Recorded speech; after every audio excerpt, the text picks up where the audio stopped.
I'm Jessie with Vintage Remedies, and I'm going to show you how to make slippery elm bark pastilles.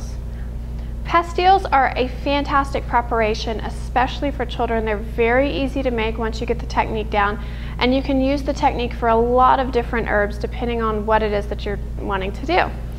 We're going to make slippery elm bark pastilles. These are fantastic, and honestly they're a must-have in my house in the cold and flu season.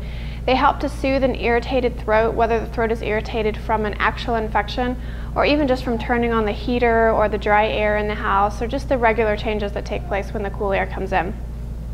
I've got 12 grams of slippery elm bark here, which is approximately a half a cup. And then to that, I'm going to add, I've just measured it out here, this is powdered slippery elm bark. Now if you don't have powdered slippery elm bark, you can take the inner bark that you have, assuming that it's dried of course, and you can put it into a food processor or a coffee grinder even, because you want it to be powdered for this preparation. And this recipe, you can also find it in the Vintage Remedies for Tweens book, the guys books and the girls books. We're going to add glycerin though. The Tweens book recipe calls for honey.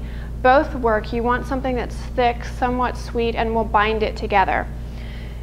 And depending on the humidity in your area, you're going to need anywhere from 2 to 3 tablespoons of your glycerin or honey to your slippery elm bark. And you can start with a fork, just kind of blending it in there and making sure that it's thoroughly combined, but you're going to eventually have to use your hands and make sure that it's mixed in there. And what you're looking for is the consistency of modeling clay. So it's going to start to hold it together, just like if you're making cookie dough or something, and then eventually it'll stick together a lot like modeling clay. Looks like we're going to need a little bit more.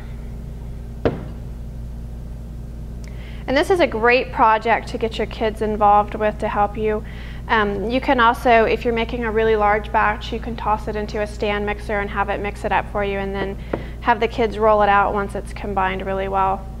So once you get a good dough that's sticking together, then all you're going to do is take it and just compress it further into a little shape. And you want something about the size of a small marble. That's how you'll know. And of course you can use your personal preference for that, but we use them for the whole family, so about the size of a small marble is ideal. Maybe a half of an inch in diameter here. And then we'll just set them on this tray to dry out, and it takes 24 to 48 hours to fully dry out. Put them into an airtight container, and then you'll want to use them up within a couple of months, 2 to 3 months at the most. And it's that easy to make your own natural slippery elm bark pastilles. You can always vary the flavor. Obviously you can use different herbs for this preparation, and slippery elm bark tastes really good on its own. It's kind of similar to oatmeal, but if you wanted to boost the flavor, or if you're using an herb that didn't taste very good, then you could use an edible essential oil, something such as orange, and you would only need 2 to 3 drops. You would just mix that in with the glycerin and then do the same thing and then just roll them out.